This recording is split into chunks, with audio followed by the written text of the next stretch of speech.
India Pakistan അതിർത്തി കടന്നെത്തിയ മാരക ആയുധശേഖരം പിടിയിൽ. ഹോം അപ്ലയൻസസും കിച്ചൺ അപ്ലയൻസസും ഒക്കെ വാങ്ങുമ്പോൾ ചെറിയ തവണകളായി തിരിച്ചടയ്ക്കാനുള്ള EMI സ്കീമുകൾ മൈജി ഫ്യൂച്ചറിലുണ്ടല്ലോ. എക്സ്പീരിയൻസ് ചെയ്യാം നെക്സ്റ്റ് ലെവൽ ഷോപ്പിംഗ് മൈജി ഫ്യൂച്ചറിൽ. അമൃത്സറിൽ നടന്ന വൻ ഓപ്പറേഷനിലൂടെ ഒരാൾ അറസ്റ്റിലായിരിക്കുകയാണ്. BSFും സംസ്ഥാന പോലീസും ചേർന്നാണ് ഓപ്പറേഷൻ ആരംഭിച്ചത്. ഡ്രോണുകൾ ഉപയോഗിച്ചുകൊണ്ട് അതിർത്തി വഴി വൻ ആയുധശേഖരം കടത്താൻ ശ്രമം നടത്തിയത്. ഇതോടുകൂടി തന്നെ ആയുധം കടന്ന് അല്ലെങ്കിൽ ആയുധക്കടത്ത് ശൃംഖലയെക്കുറിച്ചുള്ള നിർണായക തെളിവുകളാണ് പുറത്തു വന്നിരിക്കുന്നത്. ഇതിനു മുൻപും അതിർത്തി വഴി ആയുധം കടത്താൻ പല രീതിയിലും ശ്രമങ്ങൾ നടത്തിയിരുന്നു. എന്നാൽ അതിൽ ഏറ്റവും നൂതന സാങ്കേതിക വിദ്യകൾ ഉപയോഗിച്ചുകൊണ്ട് ആയുധം കടത്താൻ ഇപ്പോൾ വലിയ രീതിയിൽ ഇത്തരത്തിൽ ഡ്രോണുകൾ ഉപയോഗിക്കുന്നു എന്നതാണ് വ്യക്തമാകുന്നത്. 26 ആയുധങ്ങളാണ് അല്ലെങ്കിൽ അത്തരത്തിലുള്ള മാരകമായ ആയുധ തോക്കുകൾ ഉൾപ്പെടെയുള്ള ആയുധങ്ങൾ പിടിച്ചെടുക്കുകയും ചെയ്തു എന്നാണ് റിപ്പോർട്ട്. അതിർത്തി കടന്നുള്ള ആയുധ കടത്ത് ശൃംഖലയെ കുറിച്ചുള്ള നിർണായക വിവരങ്ങളാണ് അന്വേഷണത്തിലൂടെ തന്നെ പുറത്തു വരുന്നതെന്നതും അവിടെ അധികൃതർ അറിയിച്ചു. അറസ്റ്റിലായ പ്രതിയാകട്ടെ അമൃത്സർ സ്വദേശിയായ റോഹൻ എന്ന വ്യക്തിയാണ് ഇപ്പോൾ പോലീസ് അറസ്റ്റ് ചെയ്തിരിക്കുന്നത്. ഇദ്ദേഹം ഓസ്ട്രേലിയയിൽ താമസിക്കുന്ന ഒരാളുടെ നിർദ്ദേശപ്രകാരമാണ് ഇത്തരത്തിൽ പ്രവർത്തിച്ചത് എന്നതാണ് അന്വേഷണ സംഘത്തിന്റെ പ്രാഥമിക കണ്ടെത്തൽ. സമൂഹ മാധ്യമമായ ആപ്ലിക്കേഷനുകൾ വഴിയാണ് ആയുധങ്ങൾ ഉപേക്ഷിച്ചിരുന്ന സ്ഥലത്ത് ഇയാൾക്ക് കൈമാറിയതെന്നതാണ് ഉദ്യോഗസ്ഥർ പറയുന്നതും. ആദ്യം മയക്കുമരുന്ന് കടത്താൻ ആണ് ഇത്തരത്തിൽ ഡ്രോണുകൾ അതിർത്തിയിൽ ഉപയോഗിച്ചത്.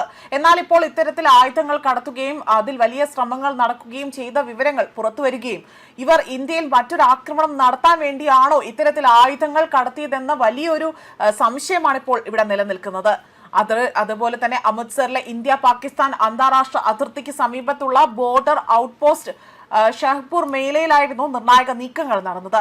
അതേപോലെ തന്നെ ഡ്രോൺ വഴി എത്തിച്ച ആയുധങ്ങൾ അവിടെ കൈപ്പറ്റാത്തതിന് അല്ലെങ്കിൽ കൈപ്പറ്റിയെന്ന രഹസ്യ വിവരത്തിന്റെ അടിസ്ഥാനത്തിൽ BSFും സ്റ്റേറ്റ് സ്പെഷ്യൽ ഓപ്പറേഷൻ സെല്ലും ചേർന്നുകൊണ്ട് നടത്തിയ പരിശോധനയിലാണ് ഇത്തരത്തിൽ പ്രതി സഞ്ചരിച്ചിരുന്നത് ഒരു ഹുണ്ടായ് i10 കാർ അതിലായിരുന്നു എന്നതും ഇത് തടഞ്ഞു നിർത്തിയതായും വ്യക്തമാകുന്നത്.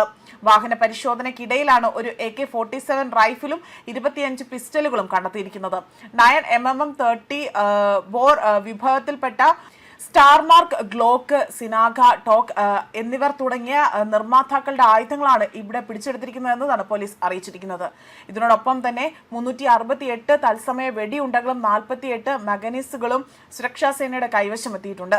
അതേപോലെ തന്നെ ആയുധങ്ങൾക്ക് പുറമെ തന്നെ അമേരിക്കയിൽ നിർമ്മിച്ച ഒരു ബുള്ളറ്റ്, അതേപോലെ ഫ്രൂട്ട് ജാക്കറ്റും പ്രതി ഉപയോഗിച്ചിരുന്ന കാറും അന്വേഷണ സംഘം പിടിച്ചെടുത്തു.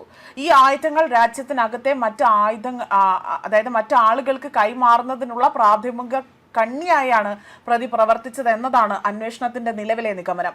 സംഭവത്തിൽ ആയുധ നിയമനം, ഭാരതീയ ന്യായ സംഹിത, സിവിൽ ഏവിയേഷൻ നിയമങ്ങളുടെ ബന്ധപ്പെട്ട വകുപ്പുകൾ എന്നിവ പ്രകാരം Amritsar state special operation cell police സ്റ്റേഷനിൽ കേസ് രജിസ്റ്റർ ചെയ്തിട്ടുണ്ട്. Punjab police director general Gaurav Yadav ഈ നടപടി അതിർത്തി കടന്നുള്ള ആയുധ കടത്ത് ശൃംഖലയ്ക്കെതിരായ വലിയൊരു വിജയമാണ് എന്നതാണ് വിലയിരുത്തിയിരിക്കുന്നത്. സംഭവത്തിന് പിന്നിലുള്ള മുഴുവൻ ശൃംഖലയും കണ്ടെത്തിക്കൊണ്ട് തകർക്കുന്നതിനും വിദേശ ബന്ധങ്ങൾ ഉൾപ്പെടെയുള്ള എല്ലാ കണ്ണുകളും പുറത്തു കൊണ്ടുവരുന്നതിനുമായി തന്നെ അന്വേഷണം വിപുലീകരിച്ചിട്ടുള്ളത് അല്ലെങ്കിൽ അത്തരത്തിൽ കൂടുതലായി തന്നെ അന്വേഷണം വ്യാപിപ്പിക്കുന്നു എന്നതാണ് ഇപ്പോൾ അറിയിച്ചിരിക്കുന്ന മറ്റൊരു കാര്യം. ന്യൂസ് ഡെസ്ക് കർമ്മ ന്യൂസ്.